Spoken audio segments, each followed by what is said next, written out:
So on to our next speaker, Maurice McLeod, who's the Chief Executive of Race on the Agenda. He's a lifelong anti-racist campaigner. Maurice, over to you for your 5 minutes. Thank you, Maurice.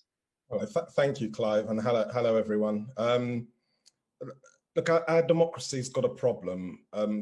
As well as running Rota, I'm a local councillor, and before the pandemic, I spent a lot of time sort of knocking on doors and asking people to vote for my party's candidate, and the responses were really disappointingly predictable. Why should I vote? What difference does it make? There's a large chunk of our society for whom politics is something that happens to them rather than something that they engage with. Laws sort of come down from on high and have sort of massive impacts on their lives, but those making the laws feel sort of remote and unaccountable. We're supposed to live under a social contract where we obey the laws and the norms, and society provides access to our basic needs and a platform to grow and find happiness. But if those laws and norms mean our families don't actually get access to those basic needs, and if the platforms for growth are so lopsided that they become like a cliff face rather than a playing field, our only fallback is the promise of being able to replace the lawmakers with new ones. Every few years, we all get the opportunity to replace our elected representatives and choose someone who we prefer. I actually think it's a poor shadow of a real democracy, but it's sort of the only version we've got at the moment. The people who get the worst deal under the social contract are the very people that it's most important we encourage to vote in order to force those making our laws pay attention to their needs.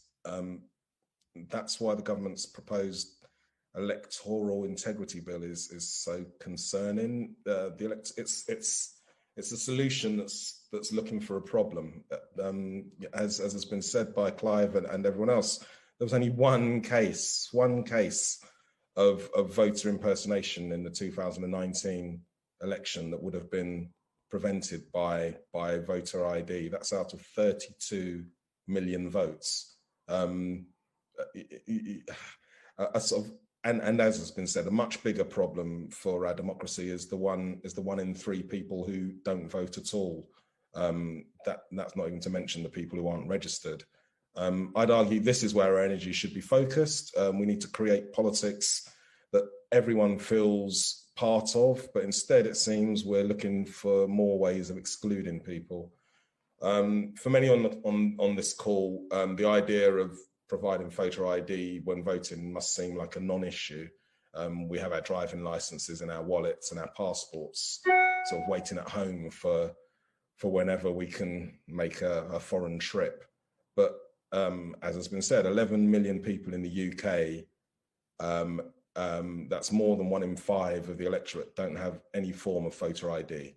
You don't have to be a statistical genius to work out that those who don't go on foreign holidays and don't drive cars are more likely to be amongst the poorest in Britain. The government's own data shows that while 76% of white people hold a full driving licence, only 72% of Asian people, 69% of mixed ethnicity people, and 52% of black people do.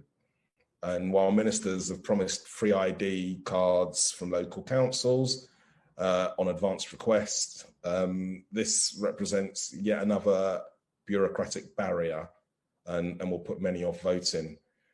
There are already disparities in voting in the UK. The last general election, nearly half, 47% of black people didn't vote. The Electoral Commission found that 84% of white people are registered, but only 76% of Asian people, 75% of black people, and 69% of people from mixed backgrounds. The hostile immigration environment has created many reasons for migrants and to be cautious when it comes to engaging with the state. And a quarter of eligible first-generation migrants and a fifth of second-generation migrants are not registered to vote. It's concerning that the spectre of voter fraud is being used to justify these moves, as it sounds eerily similar to the narrative we've seen play out in the USA over the last couple of years, which culminated in the attack on the Capitol building in January. We've seen in recent years that if large portions of the public feel that society isn't working for them and that they have no real way of encouraging it to change, the results can be unpredictable. We need to make our democracy more inclusive. What can we do? As has been said, automatic voter registration. All British citizens, home or abroad, once you reach the age of 18, are automatically registered. Bringing in a one-day holiday, a statutory holiday for voting, so that people in precarious work don't have to negotiate with their bosses in order to exercise their democratic rights. And of course, scrapping any idea of mandatory voter ID at the polling stations. Our democracy only works if everyone can take part. Thank you. Thank you, Maurice. Our democracy only works if everyone can take part. I think that kind of sums up in a sentence what this is about.